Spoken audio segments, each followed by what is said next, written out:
We have a lot of people with us today, and before we make our announcement, I do want to recognize Melanie Miller, Representative Miller, and Representative Ray. They're both here, and the announcement concerns all three of us, and it concerns both chambers of the legislature.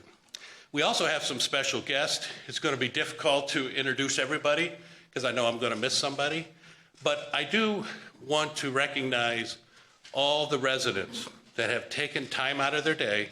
Maybe some of you have maybe called off work, taken a day off, and you got on a bus this morning at, 7 a.m.? Pretty early. Thank God you had a nice day to come down, drive to Columbus. So thank you for coming, and thank you for engaging your legislature. Thank you for engaging state government, and we really appreciate the fact that you're here today. So let me start by saying we in the General Assembly pass 5 budgets in a 2-year period. We do 5 budgets. And within those budgets, there are thousands and thousands of decisions that are made. I'm not exaggerating. And that's why they take months and months to craft and to finally pass. And admittedly, we don't always get things right. We don't. I would like to think we get a lot of things right, but we always get some things wrong. And today, what we're talking about is an example of something that we got wrong. And it was in the transportation budget. And it all pertains to the proposed interchange at Boston Road and I-71 on the border of Cuyahoga County and Medina County. One of the things that is constantly talked about in these halls is something called precedent. You hear about precedent a lot in the judicial branch of government. We always talk about that, right, Mayor? But we also talk about precedent here in the legislature. And there was a precedent set back in 1995. The bill was passed in 1997 that established something called TRAC. It stands for Transportation Review Advisory Council. I had to look at it because we always just refer to it as TRAC. What TRAC is a process that determines new projects, highway projects around the state. And the reason for TRAC is to get legislators out of the business of deciding where interchanges should go. Frankly, we don't know. Nobody knows. I wouldn't know what would make for a good interchange or what doesn't. So what they did back in the 90s is pulled that authority, if you will, that process out of the legislature and gave it to a council called TRAC. And let me read you something. I was reviewing the statute, and here's the beginning of the statute. It says, there is hereby created the Transportation Review Advisory Council. Standard language, always the first sentence. Now here's the second sentence. No member of the General Assembly shall be a member of the council. So what were they thinking about in 1995, 6, and 7 when this was finally passed? They were thinking about, we don't want legislators making these decisions on where interchanges should be built. That's the first sentence of the statute. That was the first thing on their mind when this was crafted and passed. And that's what we have here. We have a legislator, or maybe a handful of legislators, deciding where an interchange should go. That doesn't work. That leads to things like a bridge being built to nowhere. And in this case, we know with the traffic study that's been conducted that this interchange will not help the problem that we were told it was going to solve. So there you go. A legislator or the legislature decided to move forward on a project, and now we know it's not going to result in the outcome everybody thought. So I'm going to stop, and I want to introduce Representative Melanie Miller. If you're ready. You ready? I'm ready. Thank you so much. Thank you, Senator Romanchuk. I first just want to also say a big thank you to all of the residents of Brunswick and the surrounding region for coming and taking a stand for what they believe in, protecting their homes. As you see the t-shirts that they're wearing today that say homes, not highways. And I'd like to talk on these comments. So today I stand before you as an advocate for the preservation of our homes, our communities, and our voices. We rally behind the cause of homes, not highways, and I want to shed some light on why this highway expansion project is detrimental to Brunswick. First and foremost, the voice of our local residents have been disregarded throughout this entire process. It's disheartening to see that despite letters and petitions and every effort to be heard, the concerns of our community members were simply brushed aside. This effort has been forced upon us, ignoring the very people who will be most negatively impacted by it. I think one of the most distressing parts of this project is, of course, the demolition of individual homes. Families who have planned their lives, including retirement, especially along Boston Road, will now have their dreams ripped away. The question of eminent domain looms large, and with the likelihood that these homes will never be compensated at a fair market price. But I'd like to take a moment to explain why this interchange is bad for Brunswick with three major issues. Number one, homes. Behind every demolished house, there is a personal story, a lifetime of memories, and a sense of belonging. I've heard countless stories of people who have contacted my office, phone calls, meeting with people in district, worried about losing their homes. Let me ask you this question for a minute. Can you imagine the burden of that worry and the impact that would have on your family? Many of the individuals standing behind us have pictures of their homes, their livelihood, and that's what we're fighting for today, is giving those individuals a voice. Another component that we really need to seriously think about is safety and unexpected impact. There is a presence of a jet fuel pipeline under the landscape of Boston Road, dating back about 35 years or so, and this raises some serious concerns. We also cannot forget the recent and unfortunate history of East Palestine. The dated pipeline poses risks that could have devastating and unforeseen ramifications for residents, ecology, and the environment. And lastly, let's discuss the cost. The practicality of leveling Boston Road with its hilly terrain and relocating the pipeline is an enormous financial burden, huge. And we must ask ourselves if it's worth the cost, especially when Boston Road is ill-suited to carry highway traffic.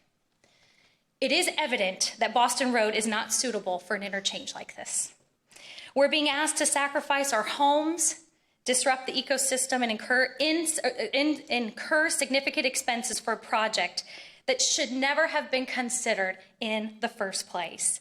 And this is why I am advocating, along with Senator Romanchuk and Representative Ray, for legislation to repeal this plan. With all of these concerns we've raised and communicated, our voices were not heard. Again, this project was forced upon us despite our pleas. And I want to highlight for a moment how the community united together. Think for a moment. The community collected 2,588 signatures, both online and in person, that are against this interchange. And I think this is a testament to the shared commitment to preserving our homes. This interchange, as it stands, sets a dangerous precedent for other areas in our state as well.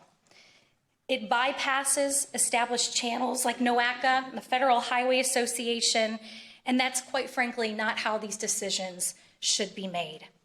So I encourage you and those that are listening that we stand together in solidarity, ensuring that the Homes Not Highways movement is heard here today. And I ask that we work tirelessly to protect our homes, our environment, and the principles of fairness by supporting this critical legislation for the Brunswick community. And at this time, I would like to invite my colleague, Representative Sharon Ray, to come forward. Great job. Good morning, and thank you all for coming. As you know, we are here to discuss legislation that came as a result of constituent concerns about a highway interchange in Medina County. The bill introduced today will specifically repeal a portion of the state transportation budget, which would require the Ohio Department of Transportation to construct an I-71 interchange on Boston Road in the city of Brunswick. This proposed interchange was the result of one community, Strongsville, trying to legislate a neighboring community, Brunswick, to fix a problem they created. This interchange is bad for Brunswick and all of Medina County for financial and safety reasons, and is just bad policy overall. It is also, in my opinion, a violation of the Ohio Revised Code and the United States Highway Code requiring local support. This interchange would place an unbearable financial obligation on the city of Brunswick, requiring millions of dollars of investment to widen and change the current county road into a suitable highway, requiring, among other costs, relocation of the jet fuel line. One of my goals as a legislator is to make our Ohio communities the best place to work, live, and raise a family. This interchange would do the exact opposite of this, creating an inevitable increase in traffic and the demolition of dozens of homes in the middle of a populous residential area. My colleagues and I are committed to protecting our communities and doing what's best for our constituents. This interchange is not what's best for the people and city of Brunswick and surrounding areas of Medina County. Thank you. Okay, thank you very much, representatives. Now we're going to hear from a couple residents. Please come forward if you were tasked to speak. Are you going to speak, Shreya? No? We go do it together. Okay, introduce yourself and then tell me your story. Hi, our names are Mike and Shreya Kellums. We happen to live on Boston Road, close to where the interchange, very, very close to where the interchange is allegedly supposed to go. If we don't lose our home completely, it'll be devalued to, who wants to live next to a highway interchange. And we're here today. We appreciate Senator Romachek and Representative Miller and Ray for speaking on our behalf. They basically said everything that we're going through. It's been a stressful, I believe, 6 months. I don't think people realize the stress that not only us, but all these residents are going through. And this is a small amount of residents because of the time of day and getting down here. There is a lot more people engaged in this, not just Brunswick residents. There's a lot of Strongsville residents. They mentioned the signatures in opposition.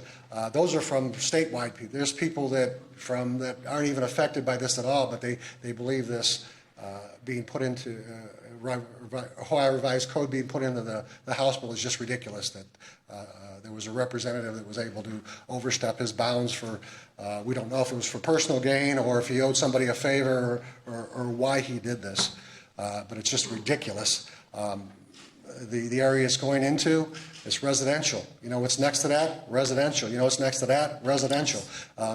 It's not taking some homes out and we're going to build a mall and we're going to put strip plazas in and McDonald's. This is a totally 100% residential area. So we feel like we've been duped and it's been planned that it's for ulterior motives. But again, we thank everybody that's getting involved. We thank our city officials in Brunswick. They have been more than on top of things and keeping us involved, things like that. And once again, we'd like to send the senator and the representatives for taking on our behalfs. Yes, thank you for everything. That's all you're going to say? Thanks again. It's always the quiet ones. It's true. I think we could do one or two more if there's a resident who wants to. Yeah, Ed and May.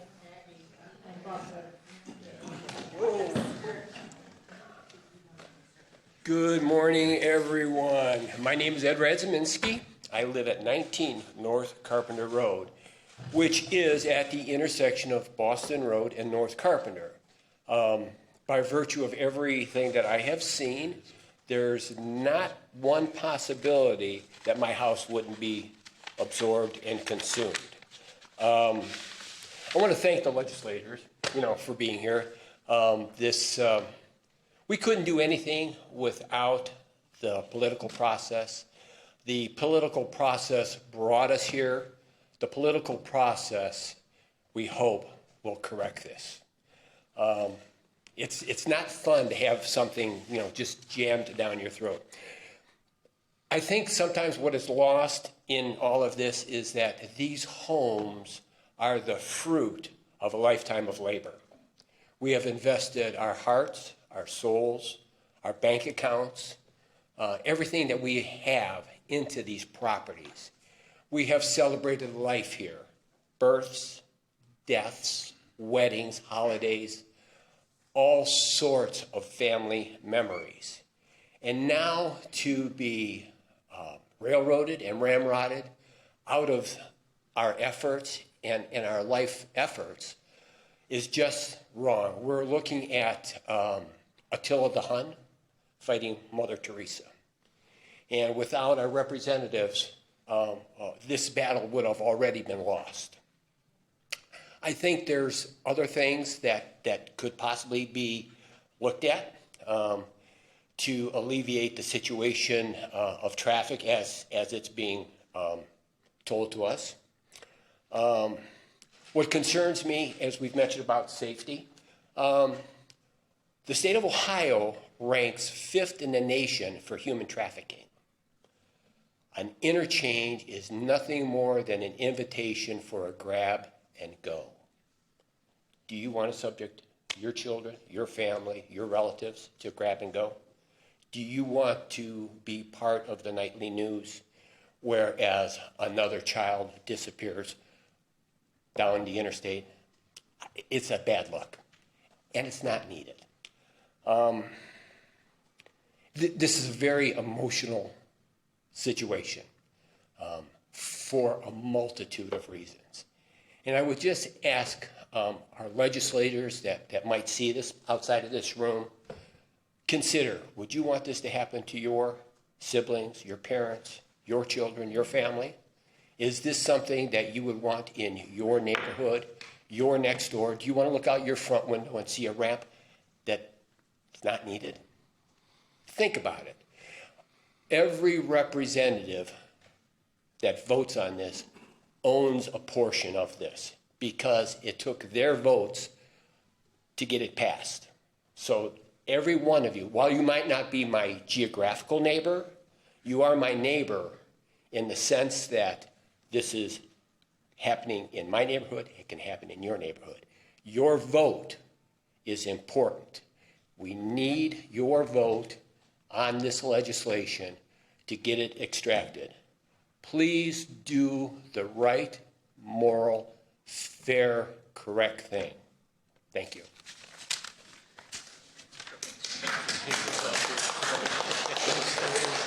Okay, unless there's anyone else, and by the way, there are many public officials here today from the Medina area, from the city of Brunswick and some townships, and the county is represented.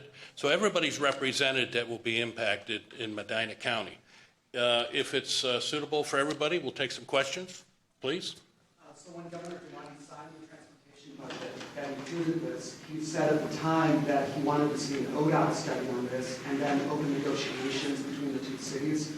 I'm giving a subtle hint that if there are negotiations that are not going well, where does that ODOT report stand and where do those negotiations have been started stand? Thank you. As you know, a couple budgets ago, there was some money appropriated for the purpose of a study. That money was given to the city of Strongsville.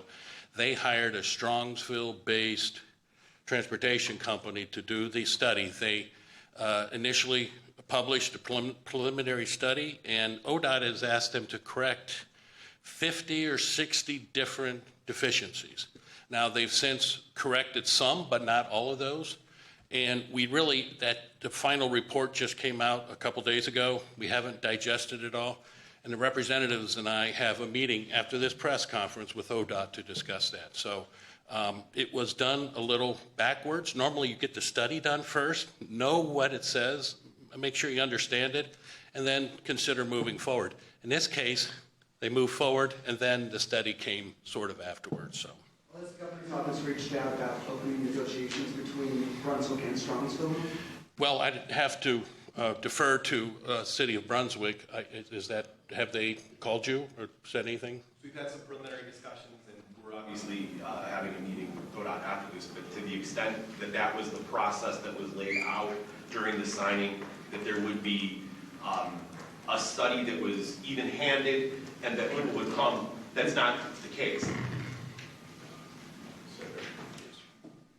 Just be clear, you asked whether our city and their city had had any invitation to come together and discuss the matter. Yes. No, not at all.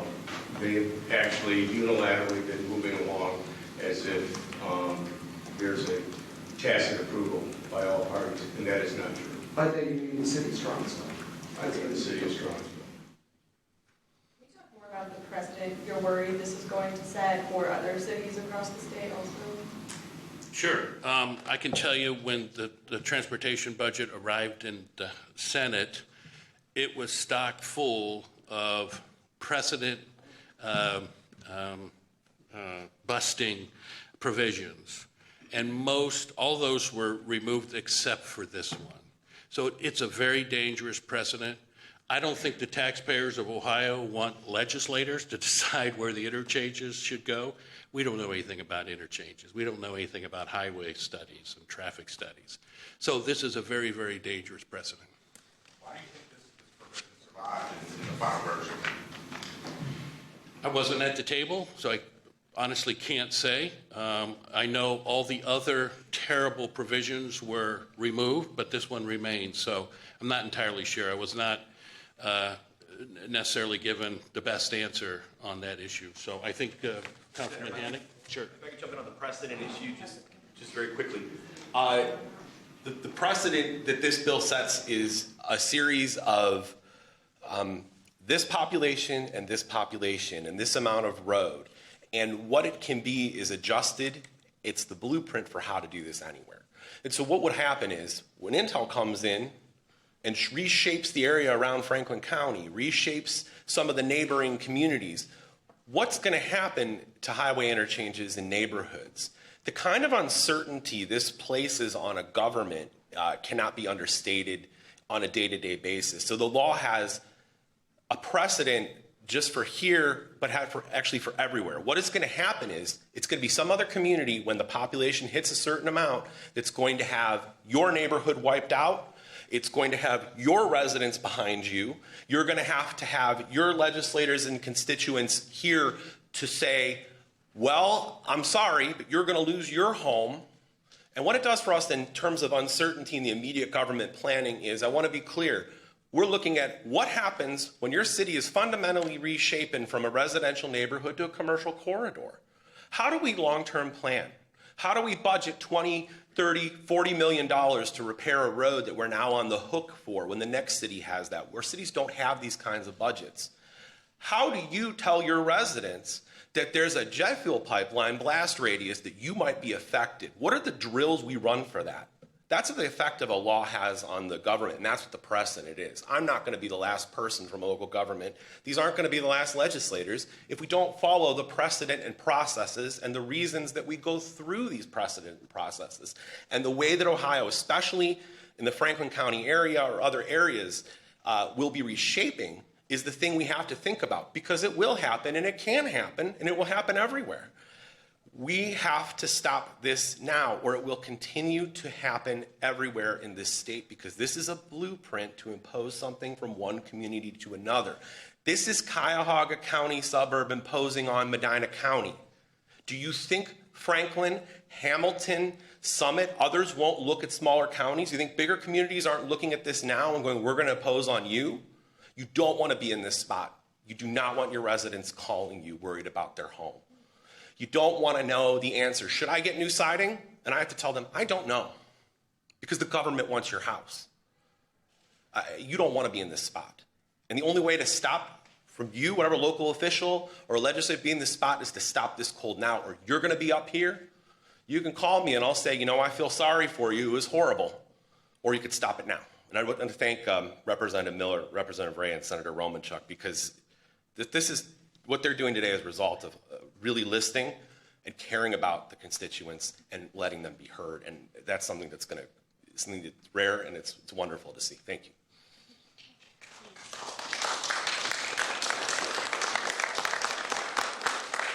Any more questions? The that you said you're advocating for, has that been drafted yet? And will there be a provision to stop this from happening again or something like this from happening again? The companion bills have been drafted. They'll be introduced today, and it's just a straight repeal of the provision that was passed in the transportation budget. What reception do you expect from your colleagues on these bills? Well, we're hoping that after all these constituents have come to the State House, taken their time today, that they'll sit up a little straighter and maybe consider the ramifications of everything you've heard today. So the reason that Strongsville said they need this interchange in Boston Road is because they said traffic's getting really out of hand on 82. Even with that, if the interchange isn't built, that'll still be a problem. Any idea of what can be done, if not this, to help alleviate that problem?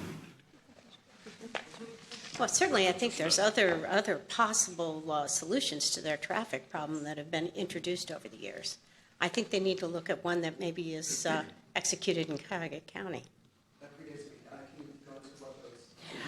I'm not privy to those studies, but I was a commissioner in Medina County for 8 years, and I know that they are out there because there are other alternative interchanges that were looked at locations. I'm not sure why they chose this particular one. The study does suggest. I don't know what year.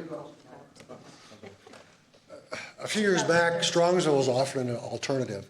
They were actually funded by the state, millions of dollars, to rectify some of the congestion coming off of 82. They refused the money. I'm talking millions of dollars to rectify the situation in Cuyahoga County, in Strongsville. Okay, they refused it. Okay, so they refused millions of dollars from the state. Who does that? Okay, but they did. Okay, so because they have alternative motives why they want it on Boston Road. And the studies show that it's minimal at this point, and moving forward, it'll just go back to the way it was if they put that interchange on Boston Road in a residential area. So, but people should know that. And one other point I'd like to bring, nobody brought it up, that when the governor signed this and he read this, he said, and I'm not quoting, but he said, this isn't the way we do business in Columbus or something like that. So he knew it was odd that this bill or this ordinance was put into this bill the way it was written. So, thank you. Let me speak to that. So the study does suggest there are alternatives. Drake Road and a slip ramp into their industrial park. He just mentioned that there might be an alternative motive here other than alleviating congestion on 82. There's many of us believe that it has something to do with the industrial park. So all those alternatives exist, and the study says that it won't alleviate congestion on Route 82. Their own study says that. A minor few percentage points, something of that nature. So we already know this isn't going to work for the purpose they stated that they were trying to solve. So anybody else? Thanks, everyone. Appreciate it. Thank you. Thank you, all you residents, for coming down today. Thank you very much.